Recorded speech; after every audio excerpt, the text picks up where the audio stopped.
Hello, welcome back to my channel. My name is Megan. Today I'm going to be covering my most unusual bags. The lovely Dale from Dale's Addiction tagged me to do this, and I have to say it was a little bit of a challenge, probably for the same reason that it's also easy, because I do have more unusual bags. I like weird things. For example, this seems like a good time to share with you some socks I bought. I am not counting these towards my 24 item buy. Dale agreed with me, so that's that. You know, that's decided. But I did get these at FatFace. They were like 50% off and then additional 30% off. So I ended up buying some men's socks because they're like a really good length for, you know, like kind of like slim fitting boots, not like my good winter boots. So yeah, so I picked up some socks. They have some winter ones. That's a dinosaur. These are little astronaut dudes. See if I get behind it. Will it is in focus? I don't know. Oh, these are little sheepies. Little sheeps. This seemed like a really good intro because yes, I like weird things. And, you know, gotta let that freak flag fly sometimes. Those are dinosaurs wearing Santa hats and lights. So that's that. I don't think socks should count towards the 24 buy because I've never like gone on a big sock binge, you know, I've never maxed out my credit cards buying socks, and I do need them. They wear out. Even though I, you know, wash them on Delicate, I don't dry them, I air dry them. So I try to make them last, but I'm not counting them towards my 24 buy, just for full transparency, because this is a place where we value honesty. So to get started, I am going to include some non-luxury bags because I love them. Some of them are vintage, but to start out with the luxury, I have to say my Mark Cross bag is unusual. And it's something I was thinking about with this video is honestly all luxury bags are highly unusual. So it seems a little silly. I don't know, I have trouble.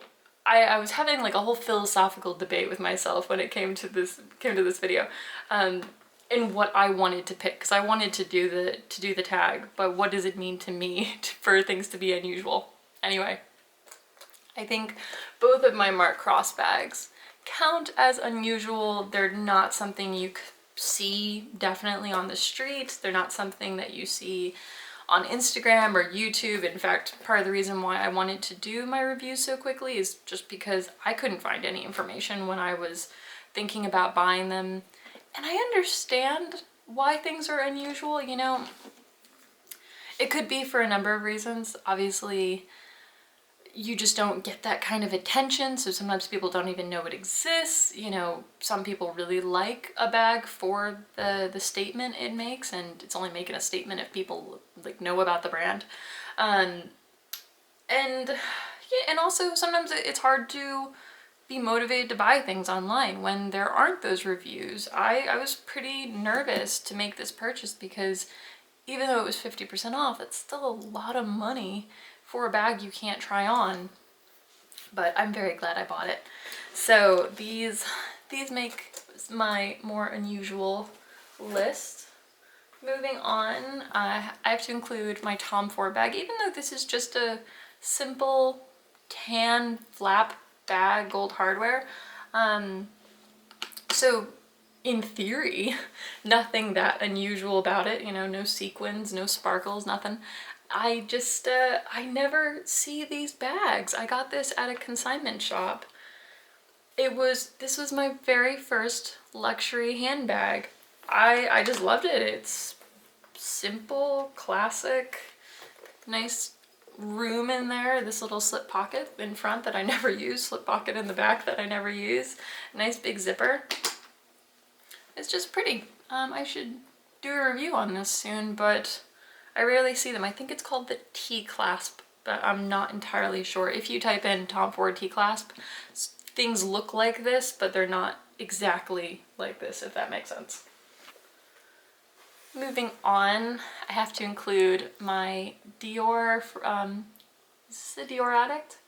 I got this at the outlet just this past December. I love this bag because, you know, it has all this intricate beading on it. It's highly unusual. It matches everything because it has every color, and you know, I can't believe they got rid of it.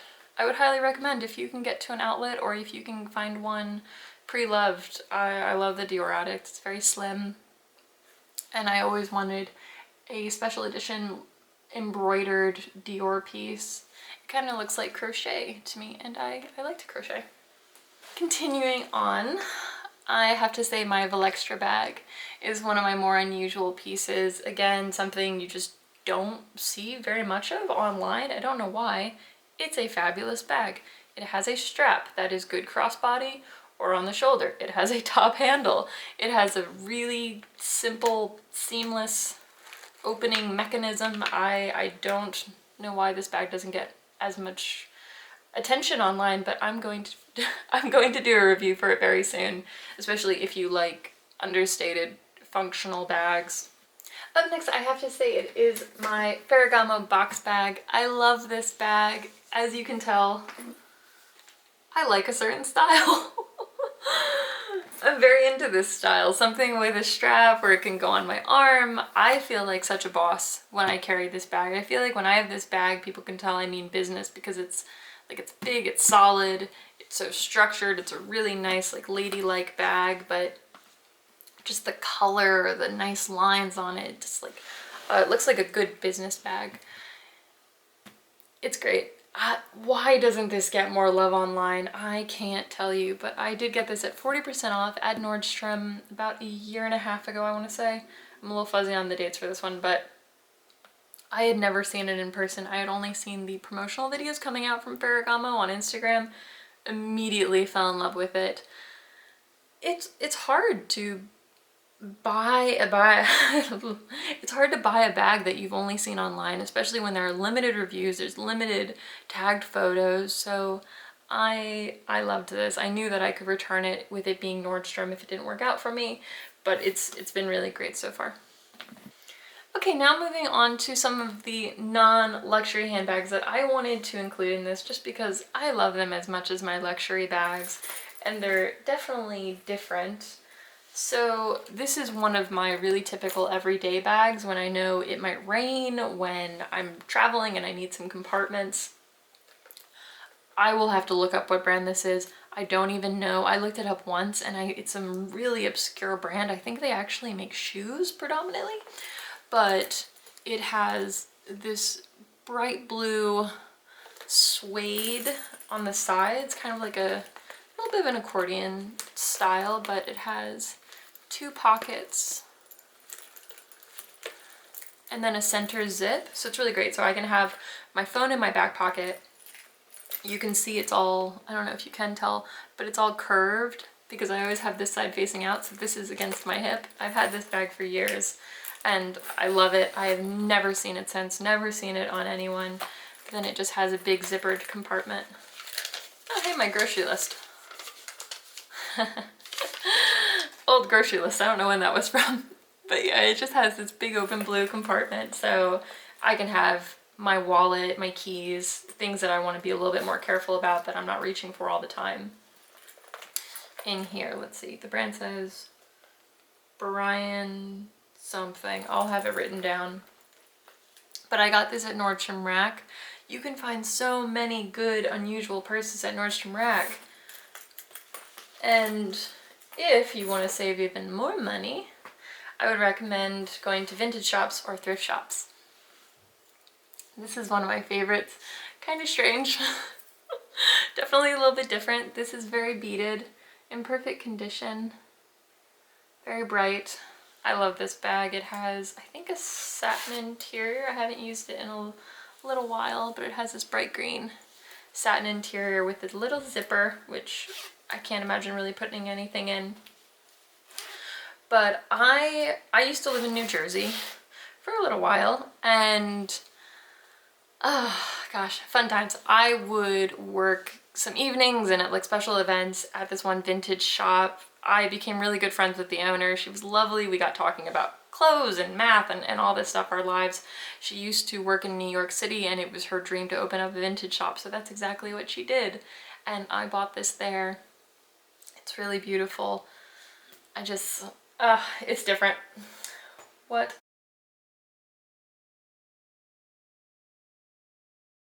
else? Oh, this is a bag of my mom's that I've kept. I think I took this from her when I was a teenager, and it's just a simple little gold bag for when I, for when I need one of those. It's just nice. I haven't been able to use it in a really long time, but I suppose if I ever get invited to a wedding, this will be a nice bag to have. Is there anything in it? No. Unusual bags. Okay, I have 2 left. These are bags that my aunt gave me. My aunt's from Peru and she brought these back with her. I actually just used this the other day when my husband and I went on a walk because it can fit. It's just a simple pouch. It can fit my wallet, my keys, and a pack of tissues. That's it. I had my phone in my coat pocket or in my back pocket. I just really like it. Obviously different, and when I go to other countries I always like to pick up something to wear, something to remember the trip, because I have a terrible memory anyway and I like to attach those memories to the thing. And then she also picked me up this little leather pouch, which I think is perfect for this whole multi-bag trend, this like mini multi-bag trend. It comes with this long crocheted strap and I just think it's beautiful. So it's really just like a nice little thing for when my aunt was visiting family there. Yeah. So that was my video. I hope you enjoyed my unusual collection. I love these bags, whether you're spending 20 bucks on a bag or $4,000, $5,000 on a bag. I just think it's always nice to get something unique, something that you can attach some memories to. These things are meant to be loved and used, and I definitely have used and loved all of these. I will include Dale's video down below. She has some incredible finds. Her one Chanel bag. I love that bag. I love that bag. It's the only bag that I've seen in someone else's collection where I've actually like turned to Google to maybe try to find, and no amount of keywords can locate this bag. So it's definitely an unusual piece. It's gorgeous. So I'll include that below. I'll link some ladies as well. I'm sorry if I tag you and, sorry, did I say link? I'll tag some people below. I'm sorry if you've already done this and I'm tagging you. I'm definitely late to the tagging game as per usual. So yeah, please do them and tag me in them. Let me know how you get on with it. If you don't have a YouTube and you want to do this, please consider tagging me in your photo. I would love to see your pieces. I think it's just always fun to get something different. But thank you so much for watching, and I'll talk to you next time. Bye.